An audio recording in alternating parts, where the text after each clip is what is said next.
Social media से लेकर अखबार की हेडलाइन तक चर्चाएं तो इंडिगो की जनता परेशान है। हवाई अड्डे मानो मछली बाजार बन चुके हैं, ना कोई व्यवस्था है ना कोई जवाबदेही। किसी को बताया जाता है फ्लाइट लेट हो गई तो किसी को बताया जाता है कैंसिल हो गई। कुल मिलाकर देश भर के प्रमुख एयरपोर्ट पर जो अराजकता हुई उसे देखते हुए केंद्र की मोदी सरकार ने इंडिगो को फ्लाइट ड्यूटी टाइम लिमिटेशन का नियम को लागू करने के लिए अगले 3 महीने की छूट दे दी है। यानी इंडिगो अब इस नियम का उल्लंघन कर अपने विमानों को संचालन कर सकती है।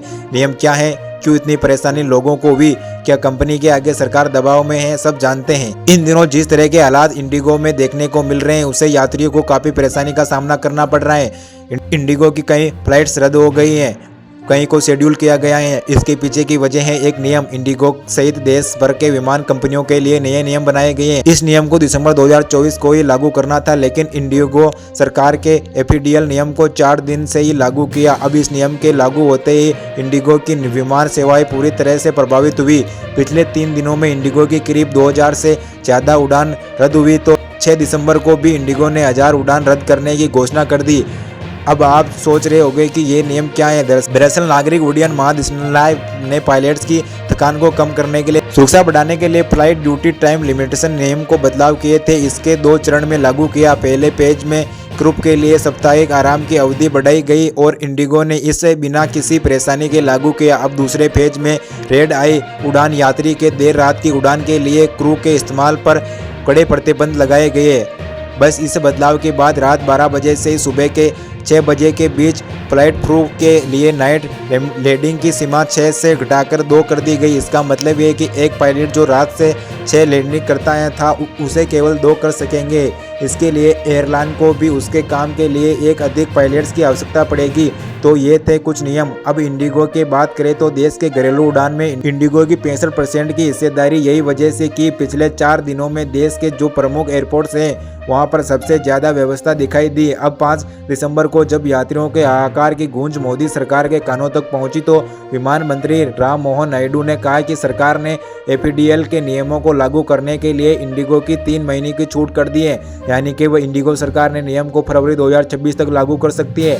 जब जाहिर है कि मोदी सरकार को इंडिगो की ब्लैकमेलिंग का शिकार होना पड़ेगा। सवाल उठता है कि जो नियम दिसंबर 2024 में लागू होने चाहिए थे उसके लिए इंडिगो ने पिछले 1 साल में अतिरिक्त पायलट्स की भर्ती क्यों नहीं की, क्योंकि इंडिगो कुछ और चाहता था। इन्हीं सवालों से वह लोग भी गुजर रहे हैं जिन्होंने टिकट बुक करवाए। अब विमान रद्द होने की जानकारी मिलने के बाद एयरपोर्ट पर लोगों की भीड़ देखने को मिल रही है। कुछ यात्रियों ने तो इंडिगो पर ही सवाल खड़े कर दिए। लोगों ने ये तक कहा कि इंडिगो ने अपने विमानों की संख्या क्यों नहीं बढ़ाई, मोदी सरकार ने भी इस बात का ख्याल क्यों नहीं रखा कि समुचित तैयारी के बगैर ही इंडिगो एफडीएल के नियम को लागू कर सकती है। क्या इंडिगो जैसी ब्लैकमेलर कंपनी पर सरकार का कोई नियंत्रण नहीं है? क्या इंडिगो ने सरकार के अधिकारियों से विमर्श किए बगैर ही सुरक्षा के नियम लागू कर दिए हैं? असल में ऐसा लगता है कि इंडिगो के प्रबंधन को भी पता था कि सुरक्षा के नए नियम लागू किए जाएंगे तो हजारों उड़ानों को रद्द करना ही पड़ेगा। अराजकता बढ़ेगी, अव्यवस्था होगी तो सरकार को दबाव में लाया जा सकेगा और ऐसा ही कुछ हुआ। अब मोदी सरकार की मजबूरी है कि वो इंडिगो के सामने सरेंडर करे। आरोप है कि इंडिगो के मालिक ने मोदी सरकार को ही ब्लैकमेल नहीं किया बल्कि घरेलू यात्रियों को भी लूटा।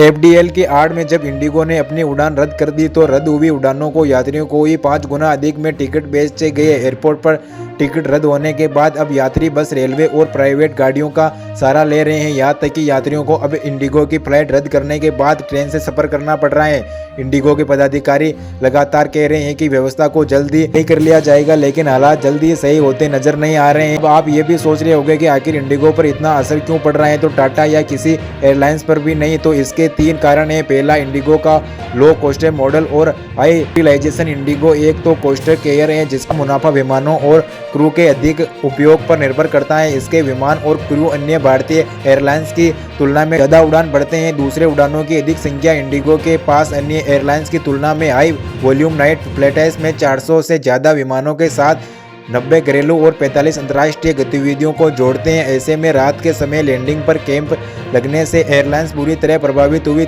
तीसरा, इंडिगो कम से कम स्टाफ के साथ काम करने के मॉड्यूल पर चलती है। इंडिगो के लिए 10% उड़ान रद्द का मतलब 230 उड़ान, जो एक बहुत बड़ी संख्या है। वहीं देश की दूसरी सबसे बड़ी एयरलाइंस एयर इंडिया इंडिगो की तुलना में आधे से कम उड़ान संचालित करती है, इसीलिए उन पर प्रभाव कम दिखता है।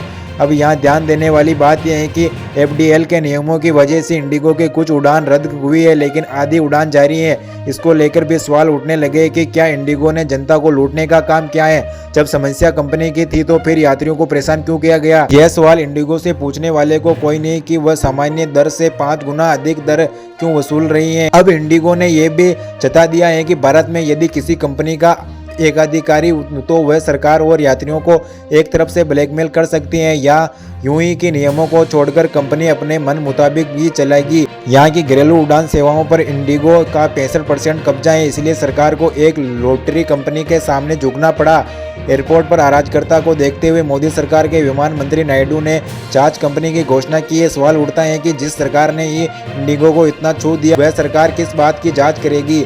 देश की जनता ने इंडिगो के सामने केंद्र सरकार की लाचारी देख ली। अब सवाल है कि क्या इंडिगो के खिलाफ सरकार कोई कार्रवाई कर पाएगी। जब इंडिगो की वजह से ही हो रही परेशानी के कारण देश के प्रमुख एयरपोर्ट्स पर हजारों यात्रियों की भीड़ लगी हुई है, तब एक विज्ञापन प्रसारित हो रहा है। इस विज्ञापन में यात्रियों के प्रति सेवा भाव प्रदर्शन किया गया है। एक बुजुर्ग दंपत्ति कंपनी जिस प्रकार के एयरपोर्ट पर सेवा देती है, ये इस विज्ञापन में दिखाया गया कि यानी सेवाओं के कारण ही बुजुर्ग दंपत्ति अकेले ही विमान में यात्रा कर सकती है।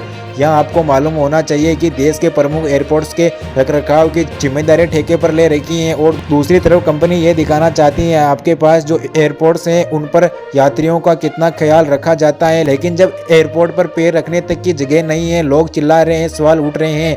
किसी का एग्जाम छूट गया तो कोई नौकरी पर नहीं जा रहा है, खिलाड़ी तक समय से नहीं पहुंच रहे हैं। एक राहत की खबर यह कि उड़ान के रद्द होने के बाद यात्री द्वारा बड़ी संख्या में रिफंड की शिकायत दर्ज कराई गई, जिसके बाद मंत्रालय ने इंडिगो को निर्देश दिया है कि वह सभी लंबी रिफंड से 7 दिसंबर 2025 रात 8 बजे तक अनिवार्य रूप से पूरा करें। इसके साथ ही एयरलाइंस को भी यह आदेश दिया गया है कि जिन यात्रियों की यात्रा रद्द या प्रभावित हुए हैं उन्हें किसी भी प्रकार का रीबुकिंग या रीशेड्यूलिंग चार्ज नहीं लिया जाएगा। मगर ये फैसले ऊंट में जीरे के समान ही नजर आ रहे हैं। सरकार को जनता के हित का ध्यान में रखना चाहिए। आज के लिए बस इतना ही। अगर आपको ये जानकारी अच्छी लगी हो तो वीडियो को लाइक और शेयर करें और चैनल को सब्सक्राइब करना ना भूलें।